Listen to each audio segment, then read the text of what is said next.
Hi, I'm Jan Patience. I'm a journalist and an author. And back in the dim and distant past, in the 1980s, I first read Lanark. I read it, I think it was 1984.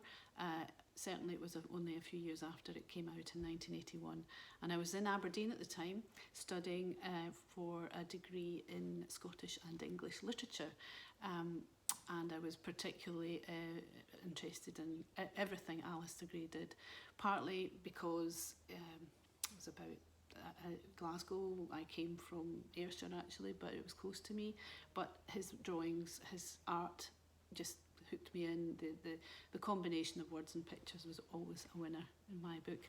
So I actually did my final year dissertation on Alasdair Gray, and it was called The Persistent Eccentric Element in the Novels of Alasdair Gray, with particular reference to Lanark. I found it recently. I haven't been able to bring myself to read it, but it does seem exceptionally pretentious.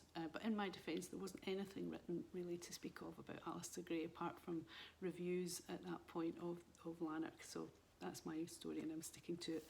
I also, when I picked this book up to do this, there was this essay, which is a draft essay I did at the time, called The Treatment of Glasgow in Recent Literature. Lanark is in there, obviously. And there was also a little Grampian bus ticket, circa 1980s.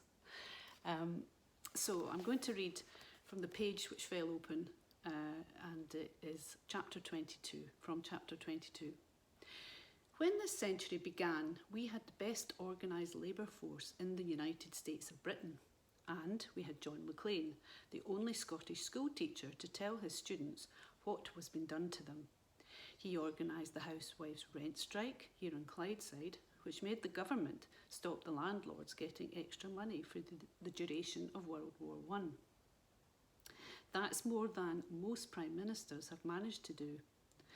Lenin thought the British Revolution would start in Glasgow. It didn't.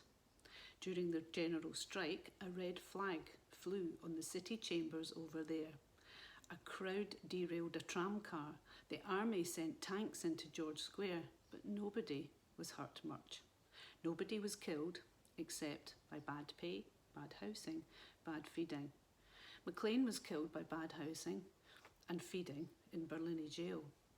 So, in the 30s, with a quarter of the male workforce and unemployed here, the only violent men were Protestant and Catholic gangs who slashed each other with razors. Well, it is easier to fight your neighbours than fight a bad government.